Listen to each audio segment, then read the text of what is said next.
Hello, my name is Keith Hayden, and I'm a student in my entering my fifth trimester at Grambling University in Roseville, California, seeking my single subject teaching credential in math. And I wanted to tell my story about how I got here applying to this teaching credential and the teacher that influenced my life. And it starts way back when I was in high school. At the time, it was a day like no other. I was just getting ready to go to school, and I heard a weird noise. I heard kind of a thump, weird, something that I had never heard before, getting ready for school. And it turned out that was the sound of my dad falling to the ground because he had had an unexpected stroke. He passed away that same day, and because of that, it made it made things a lot tougher for me when I was in high school.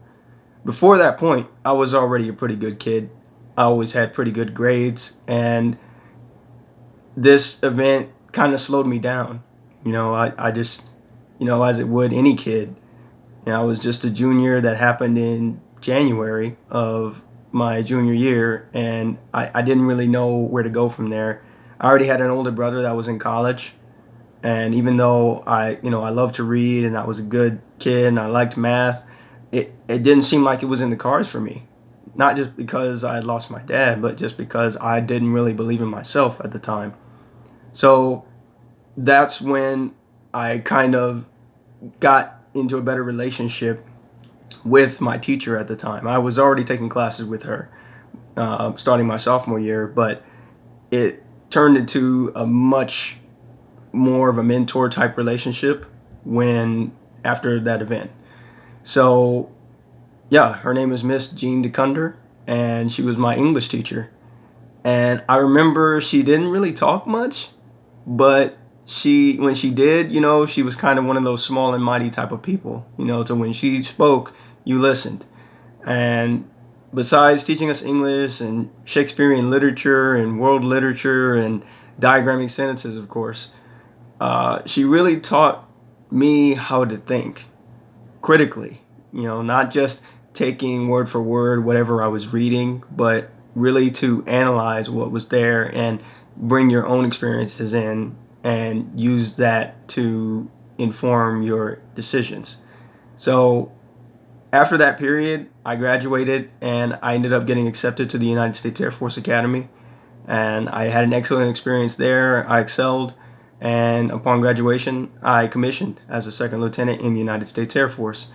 And I initially commissioned as a personnel officer, but then I was able to transition into my dream job as a criminal investigator.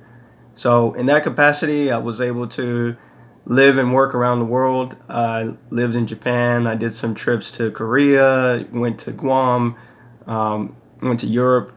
It was a good time. But eventually, I left the military behind.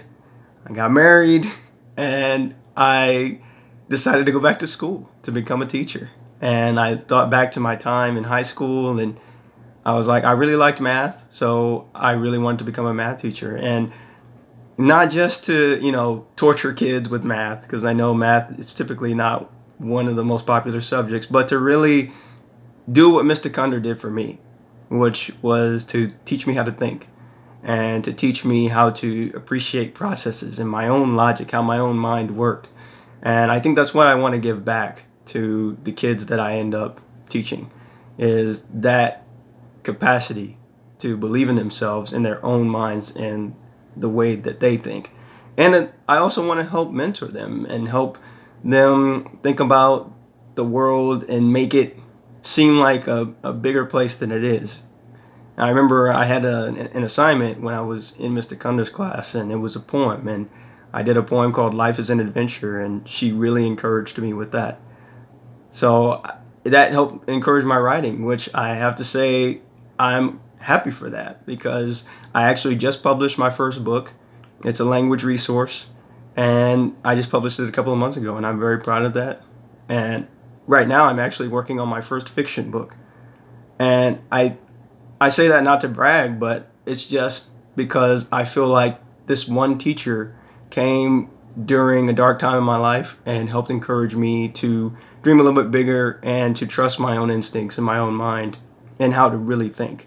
So thanks for listening to my story, and thanks for watching. Take care.